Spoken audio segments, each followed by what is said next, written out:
convido a abrir suas Bíblias no Evangelho de João, capítulo 1.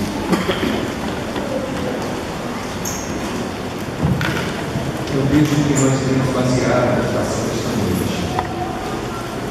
Na última sexta-feira, nós, dia 31 de outubro, comemoramos os 497 anos da Reforma Protestante. Uma data importante para todos que são evangélicos, reformados e protestantes, todos que são da herança protestante, e pelos nós também. E na minha coinonia nós já fizemos uma abordagem sobre este assunto na sexta-feira, e hoje eu desejo falar um pouco mais sobre isso, tendo em vista que Valena preparou o culto de hoje à noite pensando exatamente nos 5 princípios da reforma: sola fide, só a fé, só lhe deu glória, só a Deus a glória, só a Escritura, ou seja, só a Escritura, sola gratia, que é só a graça, e por fim, solos Christus, só Jesus Cristo. E eu quero pensar hoje à noite com vocês sobre este tema: Cristo, somente Cristo. É o tema da reflexão desta noite. João 1, 18. No começo, aquele que é a palavra já existia. Ele estava com Deus e era Deus. Desde o princípio a palavra estava com Deus. Por meio da palavra, Deus fez todas as coisas, e nada do que existe foi feito sem ela. A palavra era a fonte da vida, e a sua vida trouxe a luz para todas as pessoas. A luz brilha na escuridão, e a escuridão não conseguiu apagá-la. Houve um homem chamado João, que foi enviado por Deus para falar a respeito da luz. Ele veio para que por meio dele todos pudessem ouvir a mensagem e crer nela. João não era a luz, mas veio para falar a respeito da luz. A luz verdadeira que veio ao mundo e ilumina todas as pessoas. A palavra estava no mundo, e por meio dela Deus fez o mundo. Mas o mundo não a conheceu. Aquele que é a palavra veio para o seu próprio país, mas o seu povo não o recebeu. Porém alguns creram nele e o receberam, e a estes ele deu o direito de se tornarem filhos de Deus. Eles não se tornaram filhos de Deus pelos meios naturais, isto é, não nasceram como nascem os filhos de um pai humano. O próprio Deus é quem foi o pai deles. A palavra se tornou um ser humano e morou entre nós, cheia de amor e de verdade. E nós vimos a revelação da sua natureza divina, natureza que ele recebeu como filho único do Pai. João disse o seguinte a respeito de Jesus: este é aquele de quem eu disse, ele vem depois de mim, mas é mais importante do que eu, pois antes de eu nascer, ele já existia. Porque todos nós temos sido abençoados com as riquezas do seu amor, com bênçãos e mais bênçãos. A lei foi dada por meio de Moisés, mas o amor e a verdade vieram por meio de Jesus Cristo. Ninguém nunca viu Deus, somente o Filho único, que é Deus e está ao lado do Pai, foi quem nos mostrou quem é Deus. Amém?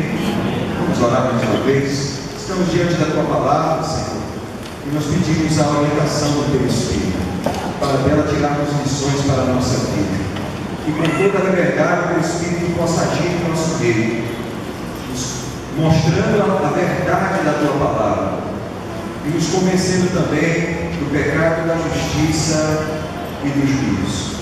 Que esta noite seja noite de conversão, de transformação de vida, de consagração, pela certeza que temos que só Jesus Cristo é aquele que pode salvar. Oramos agradecidos por tudo, em nome do Senhor Jesus. Amém. E o Senhor Jesus Cristo é o centro da fé cristã. Sem Ele, a fé evangélica ela se corrompe, ela perde o sentido, o significado, ela se distorce, porque ela deixa de se sustentar. É Jesus quem sustenta a verdade do Evangelho. Sem Jesus, a nossa fé não se sustenta, ela perde o referencial e perde o seu modelo mais significativo. É por isso que nós não podemos, como igreja cristã, nos afastarmos de Cristo, nos afastarmos desta ideia de que Jesus é o centro da nossa fé. Infelizmente, isso acontece em muitos arraiais religiosos que se dizem cristãos, mas para os quais Jesus não é o centro da fé, não é o centro da conduta da igreja, não é o centro da doutrina que é confessada por aquela igreja, nem da prática ética desenvolvida por aquela comunidade de fé. O texto lido afirma que Jesus é a encarnação de Deus. Deus que fez o homem para habitar entre os homens, ou melhor, Deus o fez homem para que ele pudesse habitar entre os homens. O Deus que se fez homem para salvar os homens do seu pecado. Meus irmãos, Jesus é único. Não há ninguém que se compare a Jesus na história da humanidade. Por mais que possamos ver outros grandes líderes religiosos, nenhum deles fez por nós o que Jesus fez. Nenhum deles se sacrificou por nós. Nenhum deles entregou a sua vida para nos perdoar os pecados, para restaurar a nossa comunhão com Deus. Nenhum deles foi ressuscitado pelo Pai. Todos os grandes líderes religiosos têm a sua sepultura localizada em algum lugar. É possível definir onde está o seu corpo. E Jesus Cristo ressuscitou. A Bíblia diz que Ele está vivo, assentado à destra do trono de Deus, onde Ele governa todas as coisas juntamente com o Pai. Meus irmãos, só Jesus é preexistente com o Espírito e com o Pai.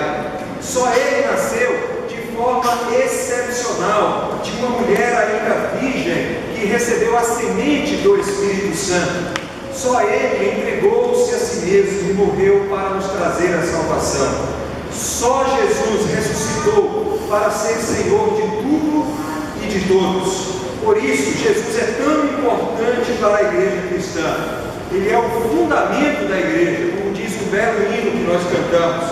Ele é a pedra de esquina deste edifício que está sendo construído por Deus, que é a igreja. Ele é a rocha que traz firmeza e segurança à igreja do Senhor. Esta semana, quando comemoramos 497 anos da Reforma Protestante, nos voltamos exatamente para aquele que é a razão da nossa vida, da nossa existência, do nosso viver e do nosso morrer. O nome dele é Jesus Cristo. Reafirmamos, portanto, junto com a Bíblia e com os reformadores do século XVI, três verdades ligadas à unicidade de Jesus Cristo. A primeira verdade é de que não há outros mediadores entre Deus e os homens além de Jesus. Só há Jesus. Só Jesus é mediador da nova aliança.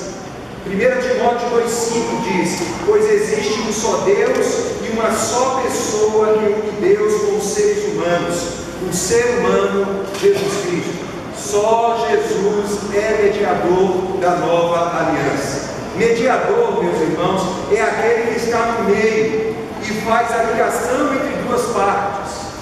É isso que Jesus faz por nós. Ele está entre nós e Deus, nos ligando a Deus, proporcionando a nossa comunhão, a restauração da nossa comunhão com Deus, que foi quebrada lá no Éden por Adão.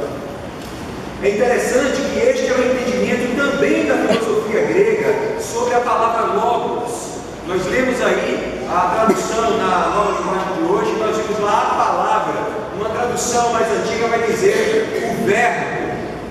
São traduções da expressão grega logos, que pode tanto ser traduzida pela expressão verbo como pela expressão palavra. Na filosofia grega, o logos é exatamente o mediador entre a divindade e a criação. A criação só tem acesso a Deus, a conhecer Deus e a buscar Deus mediante o logos. E Deus se revela aos homens através do logos. É interessante que João, ao escrever o seu evangelho, ele encontrou lá nas categorias filosóficas do mundo grego essa expressão. E ele então, para falar ao homem grego a respeito do Messias, do Cristo, que é o mediador, ele usa então a expressão logos, que quer dizer palavra, que quer dizer verbo. E ele diz: Jesus é este verbo, Jesus é esta palavra, é este único mediador que nos faz ter acesso ao Pai, não há outro. esse único mediador que nos possibilita conhecer a Deus, porque Ele revela a Deus. Ele une então as categorias da religião, o conhecimento da religião judaico-cristã, com o conhecimento da filosofia grega, e apresenta Jesus ao mundo pagão como o Logos. E assim o homem pagão pôde entender também quem é Jesus. Jesus é exatamente o mediador entre Deus, o Criador, e nós, seres humanos. No texto citado, Paulo afirma, portanto, que Jesus é o único mediador, não há outro, não há outros. As pessoas, infelizmente, criam para si os seus próprios mediadores. Às vezes são pessoas que colocamos neste lugar de mediação. Às vezes são instituições que nós criamos para mediar a nossa relação com o divino, achando as pessoas que eles podem realmente mediar a nossa relação com Deus. Mas a Bíblia Sagrada diz que só há um único mediador entre Deus e os homens. Lembrem-se, Maria, a mãe de Jesus, por mais que tenha sido uma mulher abençoada e abençoadora, ela não é mediadora entre nós e Deus. Os santos, por melhores homens que tenham sido ao longo da história, homens de fé que pregaram o Evangelho, que sofreram perseguições, que pagaram com a sua vida para viver o Evangelho, eles não são aptos para serem mediadores entre nós e Deus. A igreja não é mediadora, nem os sacramentos da igreja são mediadores entre nós e o nosso Deus. Os líderes da igreja, como eu não sou mediador entre você na sua relação com Deus.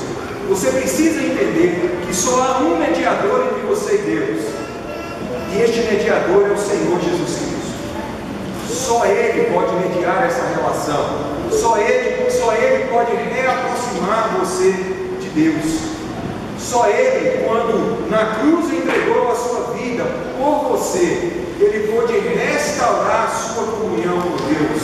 Se você crê de que assim Ele fez, ninguém, meus irmãos, além de Jesus, pode nos levar a Deus. João 14, de 1 a 6, nós encontramos a seguinte passagem que diz: Jesus disse: não fiquem aflitos, creiam em Deus e creiam também em mim. Na casa do meu Pai há muitos quartos, e eu vou preparar um lugar para vocês. Se não fosse assim, eu já lhes teria dito, e depois que eu for e preparar um lugar para vocês, eu voltarei e os levarei comigo, para que onde eu estiver, vocês estejam também. E vocês conhecem o caminho para o lugar aonde eu vou. Então Tomé perguntou: Senhor, nós não sabemos aonde é que o Senhor vai. Como podemos saber o caminho? Perguntou Tomé a Jesus. Jesus respondeu: eu sou o caminho, a verdade e a vida. Ninguém pode chegar até o Pai a não ser por mim. Só Jesus é caminho de acesso para Deus. Somente em Cristo o homem pode ter acesso à pessoa do Deus Criador, do Deus que governa todas as coisas, que nos ama e que nos quer redimir, mas que enviou o seu Filho para morrer no nosso lugar, para restaurar a nossa comunhão com Ele. Só Jesus Cristo, e somente Ele é suficiente para nos levar até Deus. Ele é o único caminho de acesso ao Pai. A segunda verdade que eu quero tratar com vocês hoje à noite é que não há outros intercessores entre nós e Deus, só Jesus. 1 João 2:1 e Romanos 8:34. Meus filhinhos, escrevo isso a vocês para que não pequem. Porém, se alguém pecar, temos Jesus Cristo que faz o que é correto. Ele nos defende diante do Pai. Romanos 8:34. Será que alguém poderá condená-los? Pois foi Cristo Jesus quem morreu, ou melhor, quem foi ressuscitado e está à direita de Deus, e Ele pede a Deus em favor de cada um de nós. No livro e no filme O Alto da Compadecida, o grande gênio da literatura brasileira, Ariano Suassuna, seguindo a tradição religiosa brasileira, de origem cristã, mas não fundamentada necessariamente nas Escrituras, apresenta ao final do filme uma cena muito interessante, um juízo daquela pessoa que havia morrido ali no filme. Não me lembro o nome do personagem agora. Então, naquele juízo final, ele apresenta Jesus assentado no trono como juiz. Ele apresenta Maria como a defensora e intercessora dos pecadores. E ele apresenta o diabo como o acusador.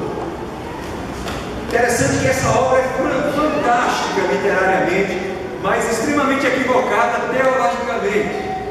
Não é? Extremamente equivocada, pois na Bíblia Jesus é apresentado como o nosso advogado de defesa, aquele que intercede por nós, aquele que pede por nós, que clama em nosso favor, continuamente, diz a palavra, diante de Deus o Pai.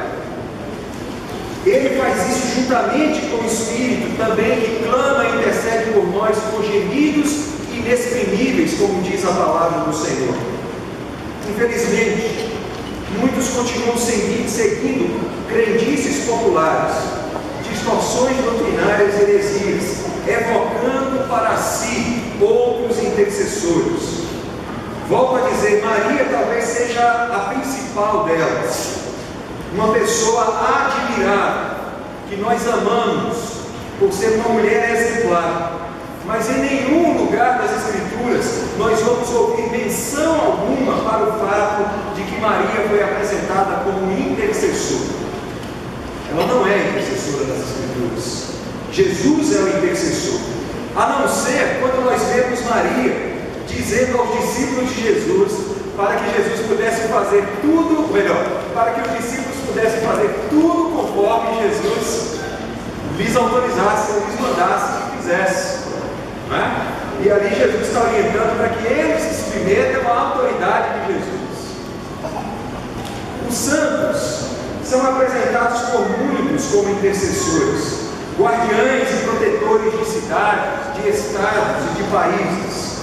A Bíblia não apresenta nenhum dos grandes homens bíblicos ou da história do cristianismo como intercessores. Quando diz que nós, enquanto santos, devemos orar uns pelos outros, ou que nós devemos pedir aos santos que façam súplicas por nós, a Bíblia não está dizendo que nós devemos clamar aos santos mortos que orem por nós.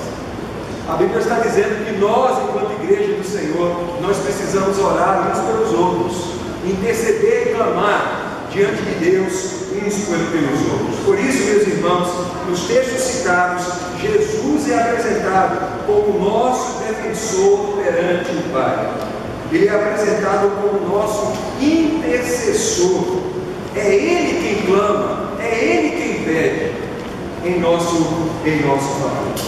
A terceira verdade sobre este assunto é que não há outros salvadores, só Jesus é Salvador.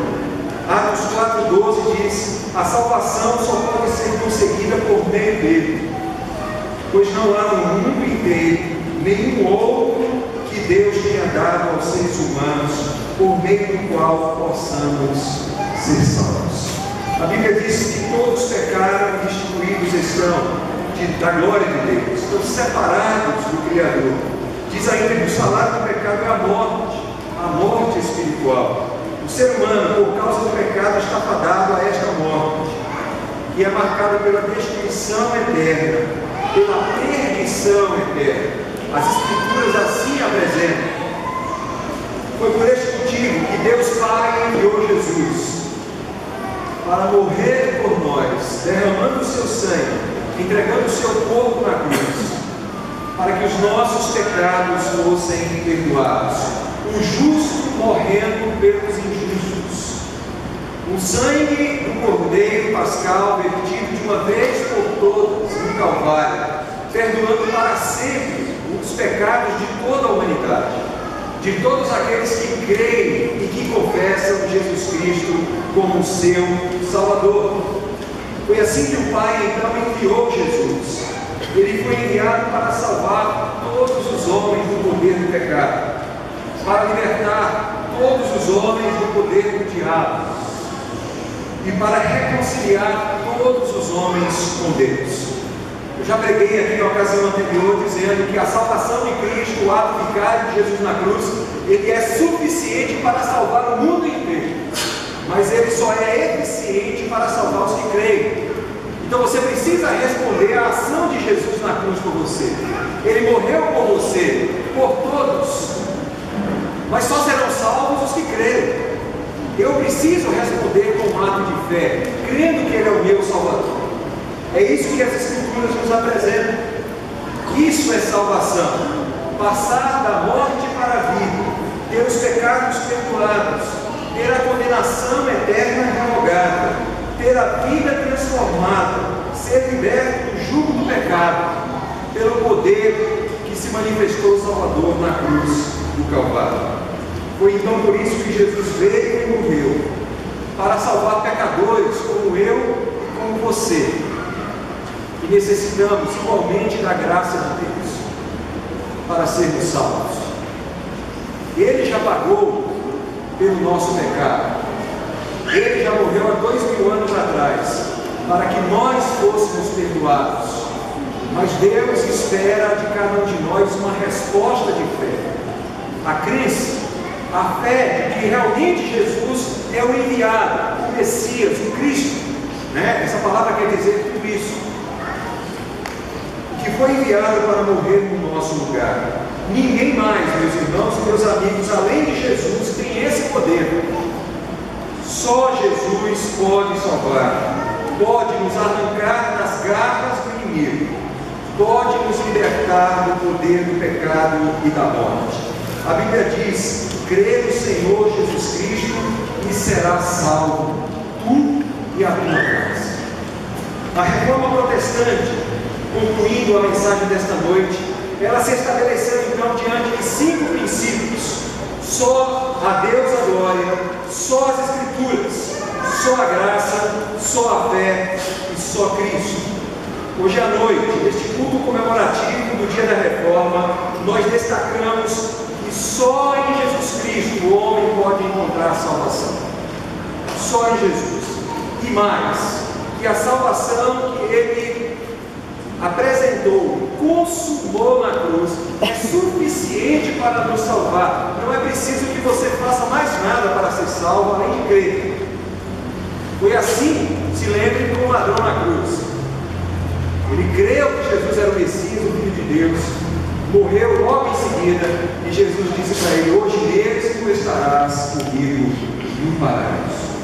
A fé em Cristo é suficiente para nos salvar, porque a graça de Deus é suficiente para salvar a cada um de nós.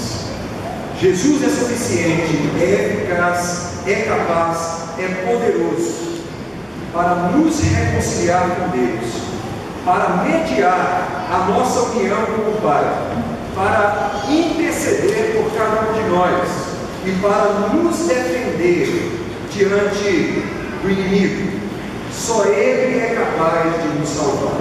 Esta é a essência do ensino da mensagem da Reforma Protestante.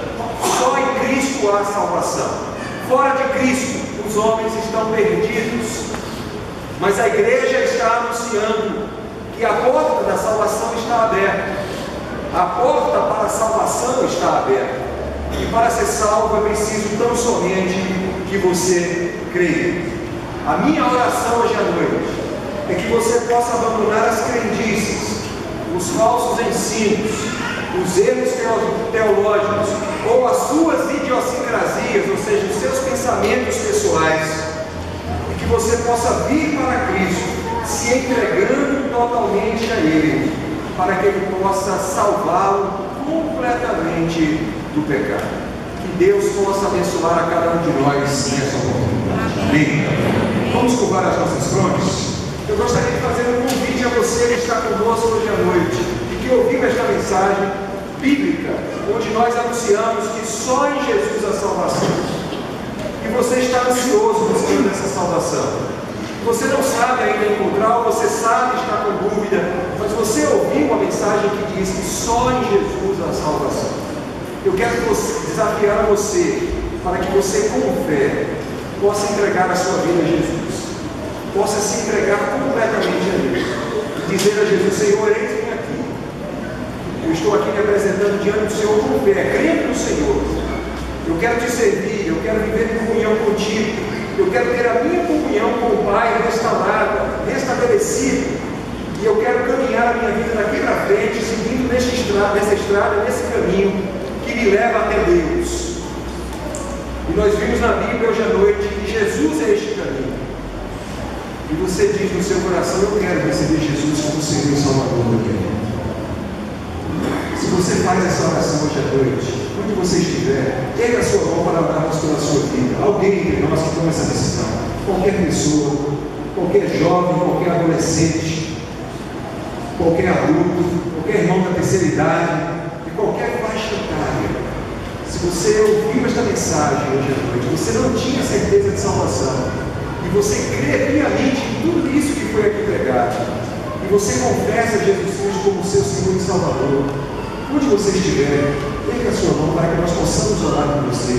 Queremos apenas orar pela sua vida, consagrar a sua vida ao Senhor. Há alguém entre nós hoje à noite que faz? Amém, amém. Deus abençoe o Senhor. Há mais alguém hoje à noite que faz essa decisão? Lá atrás também. Deus abençoe você também. Bom, há mais alguém entre nós que toma essa decisão? Essa é a decisão mais importante que nós tomamos na nossa vida, porque é uma decisão que vai repercutir sobre toda a nossa vida aqui neste mundo, vai repercutir na nossa vida eterna. Quando nós morrermos e deixar esse plano aqui e passarmos para a vida eterna, nós temos a certeza que viveremos eternamente na presença de Deus, não porque somos bonzinhos, porque temos méritos pessoais, mas porque Jesus morreu na cruz para fazer isso por nós, restaurando a nossa comunhão com Deus, purificando-nos dos nossos pecados, perdoando os nossos pecados. Eu tenho certeza que se você parar de pensar agora, você vai lembrar de pelo menos uma dezena de pecados que você cometeu ultimamente. Eu me lembro de vários deles, dos meus. Mas Jesus já pagou o preço na cruz para me perdoar por todos esses pecados. E Ele pagou o preço na cruz para perdoar você de todos os pecados que você cometeu. E Ele está dizendo: creia em mim, que eu sou suficiente para me conceder a vida eterna. Algumas pessoas já tomaram a decisão hoje à noite. O seu Álvaro, nosso irmão está lá atrás, que tem vindo já algumas semanas à igreja. Mas há mais alguém entre nós? Erga a sua mão. Nós queremos ao final apenas orar por vocês, consagrando a vida de vocês ao Senhor. Alguém hoje à noite que deseja se reconciliar com Cristo, já sabe de tudo isso, mas por algum motivo esteve distante dos caminhos do Senhor, e hoje diz assim: eu quero voltar para Jesus, eu quero voltar para a igreja de Jesus. Alguém entre nós que deseja tomar essa decisão, erga a sua mão bem alto, dizendo isso: eu quero. Alguém? Amém, amém, graças a Deus. Há mais alguém? Corajosamente, toma essa decisão. Nós cremos no que nós anunciamos hoje à noite, na palavra de Deus.